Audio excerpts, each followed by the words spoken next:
Pascal. On parle toujours du pari de Pascal, mais ce pari a une conclusion, et c'est le mémorial de Pascal. Et c'est une révélation que Pascal a eue, et qui est extraordinaire, parce que les mots-clés de cette révélation, c'est certitude, joie, pleurs de joie.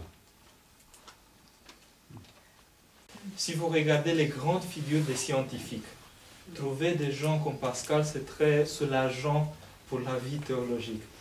Parce que, comme je disais tout à l'heure, il faut se battre honnêtement pour avoir la vraie expérience scientifique et la vraie expérience théologique pour pouvoir se situer correctement, honnêtement par rapport à l'autre des voies.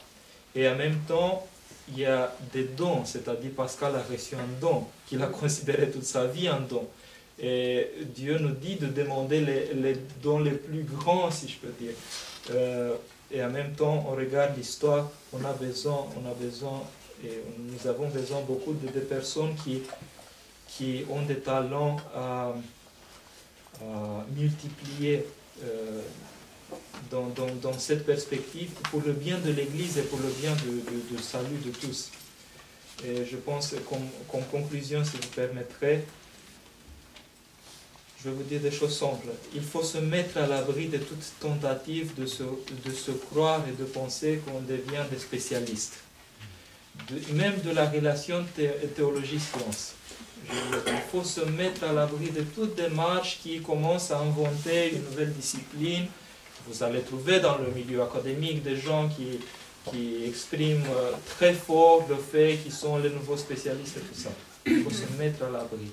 Il faut chercher à être dans la vie de l'Église pour ceux qui veulent faire du dialogue entre la théologie et la science, être ancré véritablement dans la vie de l'Église, voir les questions, les besoins du moment qui expriment des besoins spirituels pour le salut des gens qui vivent à telle ou telle époque, et essayer, à travers la conscience de l'Église tout entière, en provoquant ce genre de laboratoire, même à travers la liturgie, à travers les sacrements, à travers toutes sources d'inspiration dans l'Église, voir quelles sont les réponses.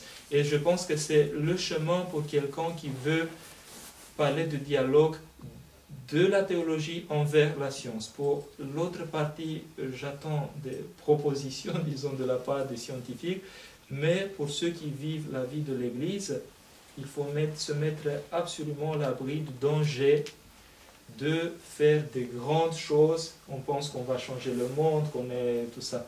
Vraiment, c'est vraiment à l'envers. Quand Dieu donne quelque chose de valable, il donne dans un cœur humble, qui cherche pour ses besoins les choses spirituelles et qui, à travers les dons qu'il reçoit, peut aussi faire profiter les autres.